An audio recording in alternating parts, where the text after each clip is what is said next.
There's a pretty one, Ulysses.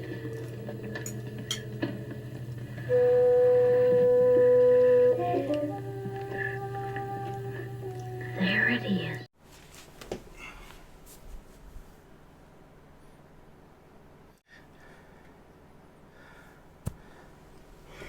Never have truer words been spoken or put on a t-shirt. Hello, everybody. I'm Sean the Book Maniac. Welcome back to my channel and another Friday Reads in a new location because I have two new little bookshelves set up behind the ones that you're used to seeing when I do Zoom chats. And I got two more that I bought them, like they're $15 bookshelves. Bought them.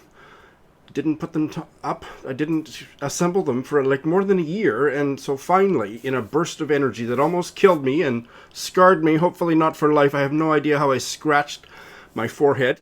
But I did somehow, I guess, because I suddenly, later that day, realized I had a scratch up there. Somehow when I was moving these little bookshelves around or whatever, I scratched myself. So anyway, the bookshelves are full. The piles of books that were overtaking the apartment are now a shadow of their former selves. And yeah, things are starting to look a little more organized. So that's a good thing. I had a nomikai last Saturday night. A nomikai, that is a Japanese word that means drinking party. And in Japan, almost no one has drinking parties in their homes because their homes are too small for that sort of thing. And it's not. I have not been in the homes of most Japanese people that I know quite well. It's very rare to be invited into anyone's home. And now, with COVID-19, nobody's been going into anybody's home. Definitely not. And, well, a sizable number of Japanese people have not refrained from going out on the town and drinking and eating in restaurants and izakaya and so on. I completely stopped it for the entire duration. And so my social life is restricted to the seasons where it's not too cold and not too humid, not too hot or humid to dine al fresco. So we had a nomikai with, it was supposed to be 6 of us. It ended up being 4 of us at a restaurant in my neighborhood, an Italian restaurant that has an outdoor table. What I hadn't realized was that the state of emergency, which is Japan's version of a lockdown, it's lockdown light, even though it had been canceled, even though it had expired a week before, the alcohol-related rules or laws were being tapered off, were being returned to normal very gradually. So in fact, the rule at this restaurant was that if there were 2 people sitting at a table, they could drink alcohol. But if there were any more than 2, the restaurant would not serve those people alcohol because of COVID-19. Yeah, it doesn't make a whole lot of sense, but in fact, when we got to the restaurant, and I was almost on the verge of tears at the thought of not being able to drink, we did inquire.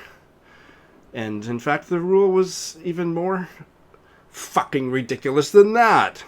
The rule at this restaurant or across Japan, I didn't figure it out, but it sounds like something so ridiculous it's probably nationwide.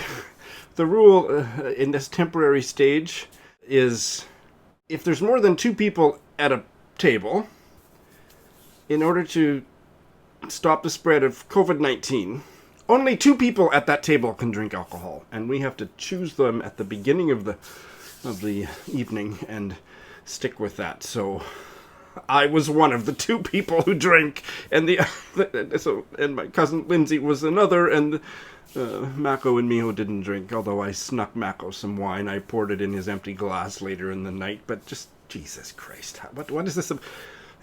Anyway, I'm all for erring on the side of caution, but not on the side of idiotic ridiculousness. So that happened. In terms of the vaccination, in my little city within Greater Tokyo, Nakano, the reservations for the appointments for getting a vaccination became available Monday, and by Monday night, they were completely gone for 2 months. July and August, fully booked. It's impossible. It just will not be possible for me to get vaccinated in my city, so I am left to fall on my own resources, and I'm going to need Kenji's help and maybe Lindsay's help, because I don't speak Japanese well enough to sort it all out, but I will sort it all out, so stay tuned. I am still unvaccinated and practicing all social distancing guidelines, even those that are patently ridiculous. So I have had a good reading week, but I actually have, I think, 3 different projects on the go for videos that will be coming in the next few months, for which I am reading and not going to be talking about the books. No, it's not the BookTube Prize, but just my own little pet projects where I'm reading stuff, but it's not on Goodreads, and I'm not going to talk about it here because I want it to be a surprise, because I'm just really childish like that. So I don't have much to tell you this week because of that. And that may be the situation for a few more weeks. I considered not doing a Friday Reads, but, you know, what else would I do today? So I have finished 1 book and started 3. No bails. The book that I finished this week is, just last night, Elizabeth Jane Howard's debut novel, 1950, The Beautiful Visit. And you should have heard me shouting enthusiastically, passionately in my Voxer message to Leah after I finished it, because I couldn't believe the ending. This is the most exciting mid-20th century novel that I have ever read. It opens with the protagonist in waking up kind of confused, not knowing where she is, and being kind of constrained, like she's wearing stuff that she didn't go to sleep in, or that she didn't have on when the last thing she remembers, and she's on the water, she's at sea, and she just seems to be almost drugged and kind of like imprisoned. She feels she's not sure what's going on. And then we go back, that's the prologue, and then this, I'm not going to say a whole lot here because I am going to do a review, which will be probably as breathless as how I feel right now. And then we go back to her childhood, and she is coming of age just before World War I breaks out in London. And she's in a lower middle-class family. Her father is a piano composer, unsuccessful, not very famous, eking out a living by teaching piano lessons. And it's not that happy of a home. But it's not the most traumatic family of origin story that I've ever read about, but it's certainly not great. And she grows up it almost seems like she is on the autism spectrum. She is such a cold, passive person for much of it, so things keep happening to her, so that when she begins to show some defiance and to grow past that wide-eyed, very passive kind of wallflower personality and begins to emerge as kind of a prickly character and have some more dramatic get out into the world a bit, at least briefly, but she would keep going back home. And to get from that to where the story ended, and then to circle back to what the prologue was, made it, I think, a revolutionary novel about a woman's coming of age. I think it's a powerfully feminist tale, and the long novel could have been maybe a bit shorter, perhaps, but that is the most minute criticism compared to my overall reaction to this novel.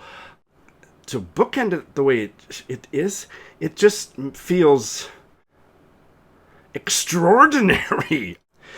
Even more powerful because of the weirdness of the bookends than The Long View, which was one of my top reads last year, her second novel. But this one, holy crap!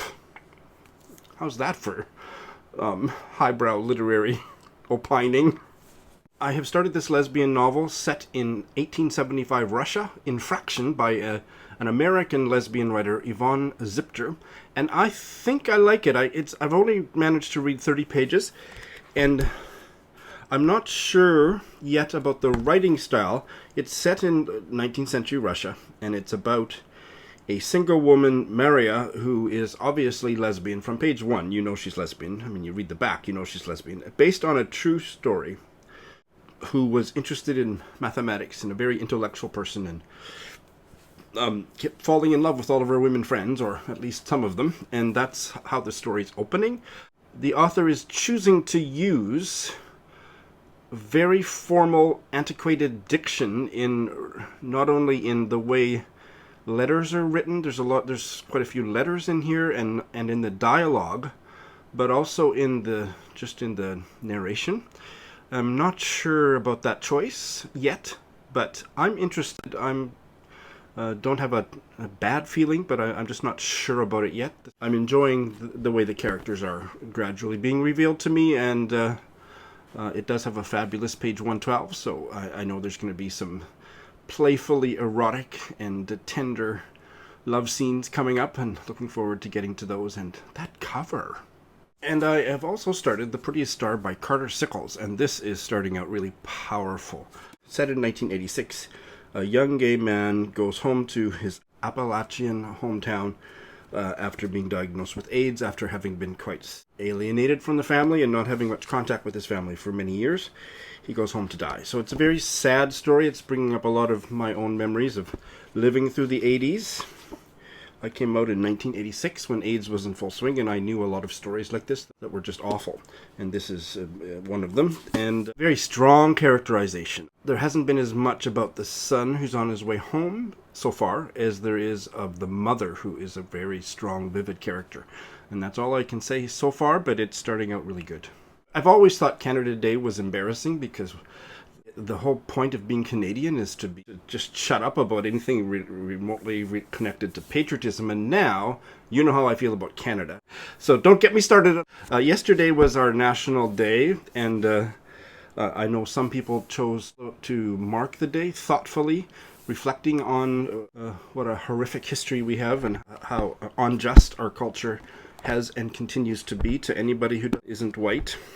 One of the ways that I chose to mark it was to start this book, which had just come in the mail, I think, the day before. A work of history about the residential schools, a national crime, the Canadian government and the residential school system, 1879 to 1986, by John Milloy. This was originally written in 1999, and then updated, or second edition came out just shortly after the Truth and Reconciliation report was published. This was groundbreaking research at the time, but this is a book that was not on my radar until a few weeks ago, in the wake of all these unmarked cemeteries being discovered at residential schools throughout Canada. I heard a conversation between an Indigenous writer and Sheila Rogers. The Indigenous writer is, I'm sorry, I've blanked on the name, and I'm in a bit of a rush this morning. I'll put the GIF up. It's a book that didn't work for me, and I didn't finish it, but it won the Governor General's Award, so what do I know? I get a lot more of what I need right now, reading-wise, from non-fiction. And that author and Sheila Rogers talked about some of the information that this work of Canadian history brought to light about the residential school system, stuff that I didn't know. So I ordered it and I started reading it yesterday. And it is, I wouldn't say that it's popular history. The topic is so important, and I even hate to use the word, but interesting. It's so up for me right now that I am just lapping it up. I just read the first chapter, and I will just show you. I'll put the photos across the screen as I'm talking about. These are photos of Thomas Moore. Obviously, the first one is just before, at the time he was admitted to the Regina Indian Industrial School in, I'm not sure exactly when, but probably late 19th century. Just as he was admitted to the school, and then after a year or two. And those pictures symbolize the misguided policy of assimilation, and it's a really powerful image of the evil that we perpetrated. If all I do is read this book and don't do anything to help change things, that's not very important. Reading books about woke topics is not the answer unless it leads to action. Anyway, I've started it. It's heavy going and important, and there are other books that I thought I would read this month that are going to go on the back burner because this is front and center for me. So, yes, I am dawdling in my reading, but I'm also doing some offline reading projects that are taking time away from the books that I would otherwise be reading. That may continue, and that's fine. I'd like to keep an aura of mystery about all my booktube goings on. Stay tuned. And probably all I will start in the coming days, because I started one more than I was supposed to last week, and that's for a very important reason. But the one that my buddy read of the third volume of the Alexandria Quartet is beginning in the coming week. Mountolive by Lawrence Durrell. This is an ongoing buddy read with Adam of Memento Mori. He checked in with me a few days ago about the second one, Balthazar, which I think you can see right there. And this is the third one, and our first check-in is a week from tomorrow. So I'm going to need to start it. It's 100 pages, I think, longer than the last one. Looking forward to starting that. To close today, I'd like to do a shout out of a channel that I just discovered in the last week, and I can't remember if somebody shouted them out on their channel and that's how I found them, or if I stumbled upon the channel. But the channel is Indian Cooks and Books, and the fellow is DJ from India, and I have only watched maybe a video and a half, and I'm hooked. He is very passionate about Japanese literature. I haven't watched any of his cooking videos, but I'm sure looking forward to that. And he has a Sally Rooney video and a reading vlog, Drive Your Plow Over the Bones of the Dead. I'm not sure yet how much Indian literature he reads. I haven't finished watching his mid-year book, Freakout Tag, but I just love his energy, and on the basis of that, recommend that you check out Indian Cooks and Books. Happy reading, everyone. Thanks for watching.